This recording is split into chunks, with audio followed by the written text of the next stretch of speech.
2 balancing. Okay. Kita dah siap gears, okay, gear hoist, gear epicyclic dan juga gyroscope. Okay, jadi topik yang seterusnya adalah balancing. Okay, balancing rotor. Okay. Jadi bila kita kata balancing rotor, okay, rotor tu yang ni adalah rotor untuk electric motor. Okay, dia ada stator dia dekat situ. Lepas tu dia adalah mesos dekat sini. Okay, dan satu lagi adalah fan. Sebenarnya yang ni adalah fan dia dekat hujung. Jadi dekat sepanjang rotor ni dia ada mesos dia. Okay, dia ada plan, 3 plan, satu plan untuk ni, satu plan untuk ni, satu plan untuk ni. Okay, jadi bila ada weight macam ni, okay, bila dia berputar pun, okay, dia akan menghasilkan centrifugal force. Okay, dia menghasilkan centrifugal force dan kalau dia tak balance, okay, dia akan menyebabkan rotor ni, shaft ni ada imbalance pada shaft. Okay, jadi bila dia tekan pada bearing tu, lama-lama dia akan tekan banyak kali lah. Okay, bila dia ada imbalance tu, dia akan lama-lama dia rosak. Okay, dia akan merosakkan shaft tu sendiri. Boleh skip. Aduh. Dah rosak dah skip.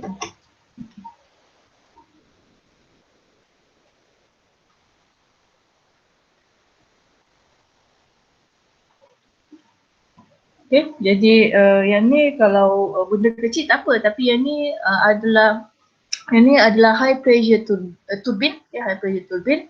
Yang ni shaft dia sebesar-besar ni adalah shaft dia. Lepas tu dia ada bahagian ni, okay, yang ni adalah fan tu, okay, bilah kipas yang akan tekan, dia akan sedut udara kan, okay, dan dia akan kompres, okay. Jadi kita panggil high pressure turbine, okay, nanti dia akan yang ni sebab dia kecil-kecil, okay, dia akan compress air tu, jadi sehinggalah dia jadi high pressure. Dan untuk setiap bilah ni, okay, dia ada plan dia masing-masing. Okay, dan bilah ni selalunya dia akan pecah, okay, sebab dia gerak okay, yang ni dia gerak, dia pecah, chipping, okay, lepas tu nanti mesh tu kadang-kadang dia melekat pada bilah yang lain, okay, dan tu akan menyebabkan imbalance, okay, dia akan menyebabkan imbalance pada shaft ni, okay, dia akan menyebabkan imbalance. Okay, yang ni low pressure turbine, okay, dia bilah dia lebih besar, okay, bilah dia lebih besar. Okay, boleh tengok dekat sini yang ni shaft dia, okay, yang ni size shaft dia tapi dia punya bilah tu besar. Okay, dan boleh bayangkan dia punya berat dia. Okay, berat untuk setiap plane tu. Okay, jadi bila dia berputar, okay, dia akan ada centrifugal force. Okay, dan bila ada imbalance dia akan menyebabkan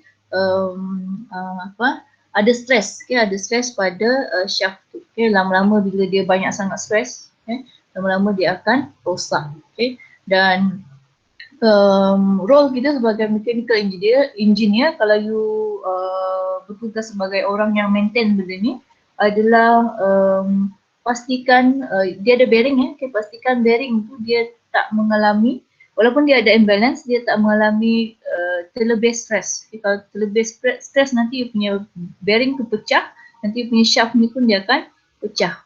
Okay, jadi tugas you adalah kira ataupun monitor, okay, monitor forces pada bearing tu, okay, dia tinggi sangat ke forces dia, okay, dia punya stress tu tinggi sangat ke, ataupun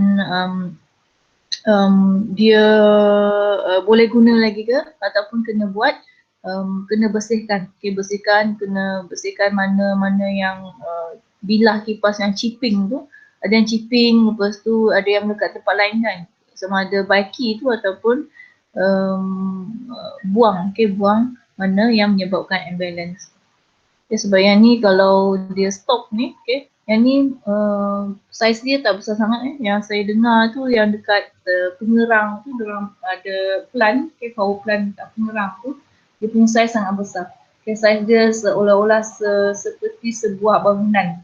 Okay, sebuah bangunan tu hanyalah untuk dia punya bilah, okay, bilah-bilah kipas ni. Okay, jadi kalau dia orang nak berhenti, nak baiki semua, yang ni memang boleh jadi juta lah, okay, mereka akan hilang operasi tu. Okay, operasi dia akan rugi berjuta-juta. Okay, sekali dia buat overhaul tu. Jadi apa yang mereka buat adalah mereka perlu monitor dia punya proses due to imbalance. Okay, jadi imbalance yang ni adalah contoh. Okay, dia ada yang ni kipas okay. Dia ada mesh yang melekat pada bilah tu. Okay, yang ni kecil, yang ni besar. Jadi bila apa yang terjadi dia akan menyebabkan dia gerak imbalance. Okay, akan ada imbalance pada shaft ni. Okay, dia akan menyebabkan vibration guys. Okay, kalau dia kecil je, dia kecil lah dia punya vibration tu. Tapi kalau dah besar macam ni dia akan menyebabkan banyak juga daya pada bearing tu. Okay, yang ni satu lagi dia ada banyak jenis imbalance, ada yang satu axis saja, yang ni sebab dia yang ni sebelah sini, yang ni sebelah sini, yang ni dia akan menyebabkan dua axis. Okay, dua axis imbalance tu. Okay, dia akan ada sekejap dekat sini, okay, satu atas satu bawah tu, okay, dia akan menyebabkan cyclic motion dekat pada bearing tu. Okay. Okay, yang tu untuk balancing rotor. Okay, yang ni adalah untuk reciprocating meshes. Okay, yang ni saya akan bagi tentang teori dia nanti. Okay, kemudian. Okay. Yang tu ada meshes, dia akan menyebabkan imbalance dekat free shaft. Okay, jadi untuk rotor, you hanya akan study single sini. Rotor. Okay, imbalance untuk plan. Okay, plan. Okey, kita teruskan dengan teori dia, teori untuk imbalance.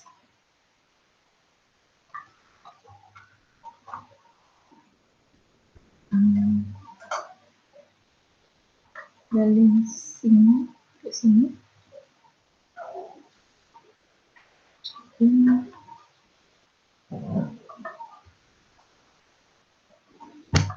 Okey.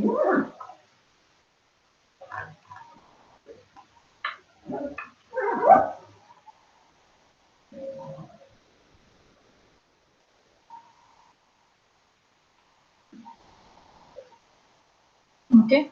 Jadi balancing of rotating bodies is important to avoid vibration. Okay. In heavy industrial machine, this vibration can cause catastrophic failures. Okay. So due to the vibration, they will cause noisy and uncomfortable environment, and if it is in car, you will have an unpleasant ride. Okay.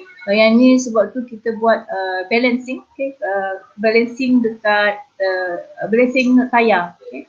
Sebab nanti dia kalau biarkan dia imbalance terlalu lama, nanti lama-lama you akan rasa frekuensi dia tu, dia akan ada satu frekuensi imbalance tu dan dia akan menyebabkan pening. Okay, kadang-kadang dia akan menyebabkan pening. Okay.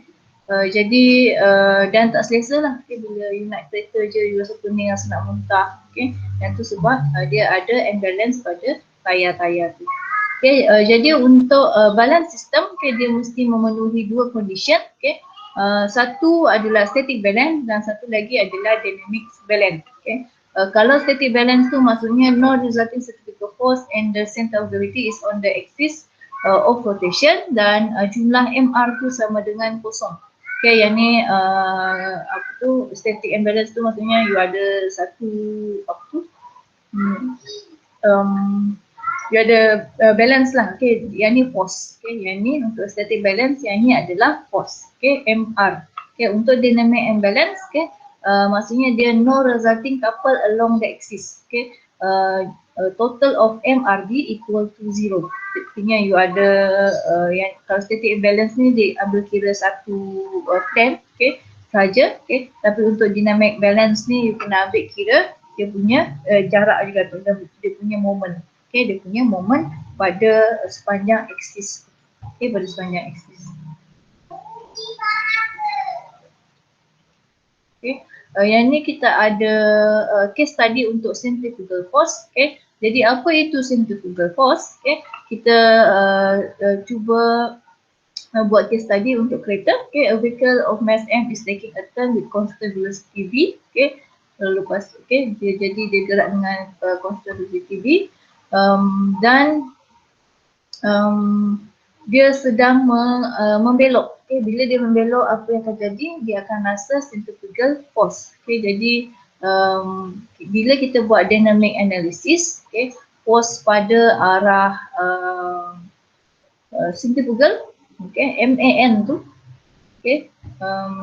F tu, F yang you rasa tu dia akan sama dengan MAN. Yang ni you dah belajar semasa dynamic. Kalau V constant AT tu dia akan sama dengan kosong. Tapi you akan ada rasa centrifugal force tu yang cuba tolak you keluar. Dia akan cuba tolak you keluar. Jadi nilai dia adalah sama dengan ni, MAN ni. Dan bila you buat free body diagram equals to kinetic diagram, you akan nampak bahawa centrifugal force tu sama dengan mv kuasa 2 bahagi rho. V itu adalah velocity kereta tu dalam meter per second. Rho tu adalah diameter untuk belokan, radius untuk belokan tu. Semakin semakin kurang, semakin kecil radius tu, semakin besar you akan rasa F ni. You akan rasa F ni sangat ketara lah, kalau you guna R tu kecil sangat. Macam dekat mana? Bulatan lah. Kalau you bulatan tu dia punya R tu kecil sangat, you akan rasa force tu dengan velocity yang sama. Tapi kalau dia punya radius tu besar, force ni you akan kurang rasa. You akan rasa kurang. Dan yang ni, V kuasa 2 per R ni, dia sama juga dengan omega kuasa 2R. Omega kuasa 2R. Jadi centrifugal force sama dengan M omega kuasa 2R. Yang ni lah nilai centrifugal force tu. Dia asal daripada sini, AN tu. Yang ni case study yang kedua. Setelah you ada satu lump mass M, rotating with constant angular velocity, omega, jadi buat dynamic analysis dan buat FDD, dia punya centrifugal force adalah sama dengan mv kuasa 2 per R, M omega kuasa 2 R. Nilai dia pun sama.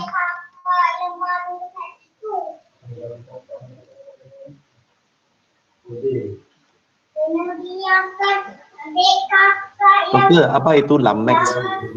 LAMMAX tu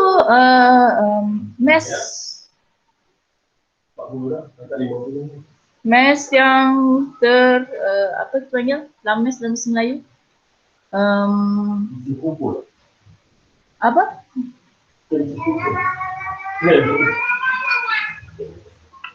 Dia adalah mass yang terkumpul sekali, LAM. Apa? Oh, jisim kumpul. Jisim kumpul. Jisim kumpul. Sorry saya tanya suami saya.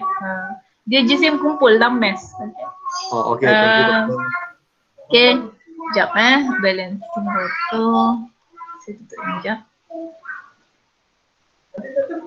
Kat mana? Yang ni.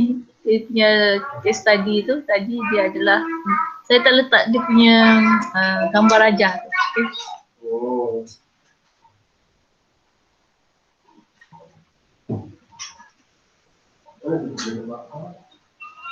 Kan? Jadi case study untuk kereta tadi, kalau you buat free body diagram dia akan ada ni, jadi centrifugal force tu dia adalah yang ni. Yang ni adalah free body diagram, yang ni adalah kinetic diagram. Dia akan ada suatu force yang menuju ke arah center of rotation.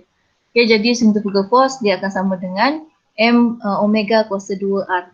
Kita nak yang ni je ni, M omega kuasa 2R. Dan satu lagi LAMMAX, setelah you ada sistem macam ni, jadi force dia semasa dia berputar dengan omega yang constant tu, dia sama juga dengan ni M omega kuasa 2R, dan dia sentiasa bertindak terhadap center of rotation ni. Arah dia adalah terhadap center of rotation. Okay, kalau apa lontar peluru lontar peluru kan dia buat macam tu. Dia ada satu lames, lepas tu dia ada tadi dia kot. Lontar peluru ke? Yang lepas tu nanti dia bila dia buang tu, bila masa dia nak lempar tu dia akan pusing dulu. Jadi force dia tu, force dia tu yang dia rasa.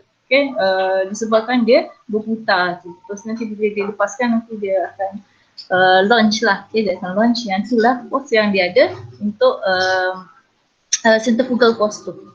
Dia untuk launch dia punya peluru. Okay. Okay, next one. Mana ada kita? Kat sini. Okay, jadi yang ni adalah tentang centrifugal force. Okay, jadi next adalah tentang balancing untuk one plane. Okay, balancing. Okay.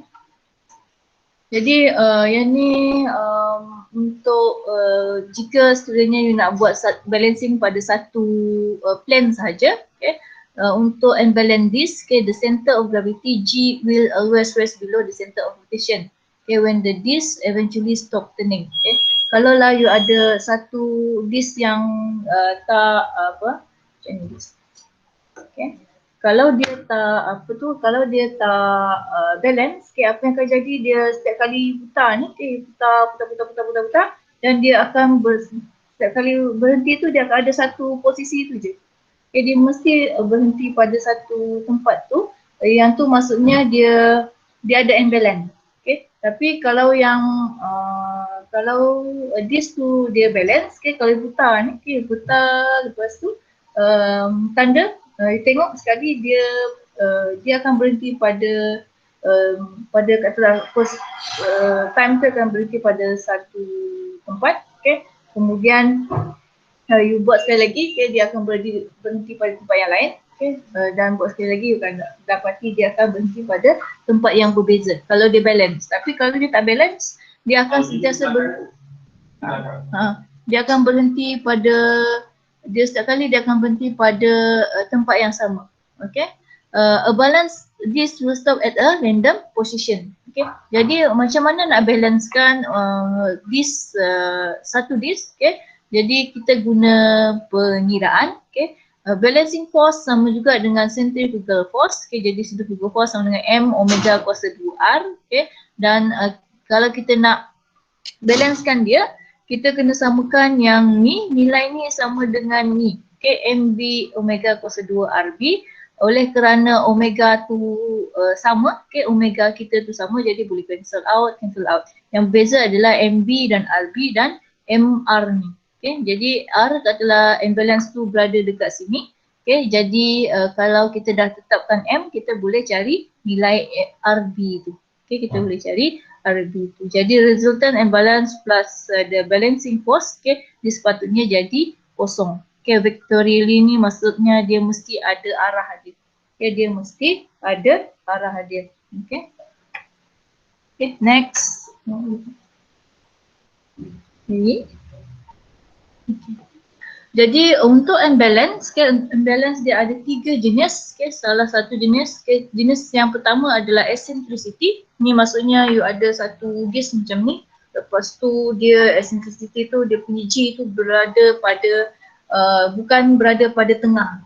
Okay, jadi untuk jenis imbalance type eccentricity ni effective mass dia you akan ambil berat semua sekali untuk disc tu. Okay, untuk disc. Yang kedua adalah imbalance mass. Okay, imbalance mass ni maksudnya dia ada satu lames. Okay, ada satu lames. Okay, lepas tu dia berputar. Okay, dan dia akan menyebabkan shaft tu imbalance. Okay, jadi untuk effective mass tu you kena ambil the imbalance mass tu, okay, lames tu terus, okay, untuk pengiraan. Dan untuk yang ketiga, imbalance type addition or removal of mass, okay, yang ni yang untuk rotor tu, okay, rotor tu yang saya beritahu tadi dia ada fan dia tu, kadang-kadang dia ada yang bila dia dah berputar lama, lepas tu kadang-kadang dia akan ada chipping dia, lepas tu chipping tu, chip tu dia akan melekat pula pada fan dia yang lain, bilah yang lain. Okay, jadi yang ni dia akan menyebabkan imbalance juga. Okay. Addition or removal of mass causes imbalance. Okay. Jadi untuk pengiraannya ni kena ambil added or remove masses saja. Okay. Plus or minus M tu. Okay. Yang chip masses tu saja yang ambil kira. Okay. Yang dia punya whole mass untuk fan tu tak perlu ambil kira untuk pengiraan balancing. Okay. Pengiraan balancing. Okay. Okay, jadi itu untuk single plan balancing. Kemudian kita ada multi plan balancing. Okay, yang ni apa tu yang macam reality, okay, apa yang ada dekat sistem yang sebenar di mana kena buat multi plan balancing. Okay, jaranglah jumpa balancing tu hanya ada satu plan saja. Selalunya dia akan ada satu shaft, lepas tu dia ada banyak plan. Jadi kena balancing kan lah, okay? Kena balance kan untuk keseluruhan shaft tu. Okay? Jadi unbalanced mass located at different planes, okay? Couples tend to rock the shaft, okay? And two balancing masses are placed at two different planes. Okay? Selalunya mereka akan ambil mass, okay? Okay, dia akan ambil satu mass yang lain, dia akan letak pada dua plane yang berbeza. Dan dia mesti satisfy dua keadaan. Satu, jumlah MR tu sama dengan kosong, okay, yang tu kita panggil dia static balance. Dan yang kedua MRD, dia sama dengan kosong. Jumlah MRD tu mesti sama dengan kosong. Yang ni kita panggil dia dynamic balance. Okay, dynamic balance. Okay. Jadi untuk types of problems balancing ni hanya ada dua. Okay. Yang pertama ni bila mana kita nak to balance the shaft by adding correction masses at two different planes. Okay. Artinya betul kan, okay, kita buat balancing, okay, yang kita buat balancing. Dan keadaan dua bila mana kita hanya nak tahu dia punya forces and on bearing saja. Okay, to determine the forces acting on the bearing. Okay, sebab kadang-kadang kita perlu monitor keadaan bearing tu macam mana. Okay, jadi yang ni problem, okay, yang ada untuk balancing. Okay. Jadi untuk strategi, okay, dia kena bezakan antara dua ni, to balance a shaft ataupun force on bearing. Okay. Untuk balancekan shaft, okay, the solution strategy, first mesti kena identify the type of imbalance. Okay. Yang ni ada tiga tadi saya beritahu, eccentricity, mass, okay, rotating mass ataupun addition or removal of masses. Okay, yang tu tiga jenis tu. Okay, jadi kena pilih lah salah satu. Okay, kadang-kadang dia boleh jadi dua-dua tu sekali. Okay, dua-dua tu sekali terjadi pada sistem yang sama. Okay, kemudian include all unbalanced plans and the two correction plans in the table. Okay, yang ni bila ada imbalance je you masukkan dalam table tu. Okay, table you dia rupa dia macam ni. Okay, yang ni lah table tu. Okay, kena letak lah. Okay, semua yang imbalance tu kena letak plan dia. Lepas tu kalau dia untuk betulkan mass, okay, betulkan mass tu kena letak lah, okay, dua plan yang terlibat, okay, untuk betulkan mass tu. Okay, yang correction plan tu. Kemudian ignore all bearings and plans already in balance condition. Okay, jadi abaikan semua bearing. Okay, kalau untuk balancekan shaft, you abaikan bearing. Dan juga plan-plan yang dah balance. Okay. Dan reference plan is usually chosen where there is a known quantity. Yang ni selalunya reference ni adalah pada salah satu tu correction plans tu. Okay, untuk bila you nak balancekan shaft. Okay. Dia punya reference adalah pada salah satu correction plan. Okay.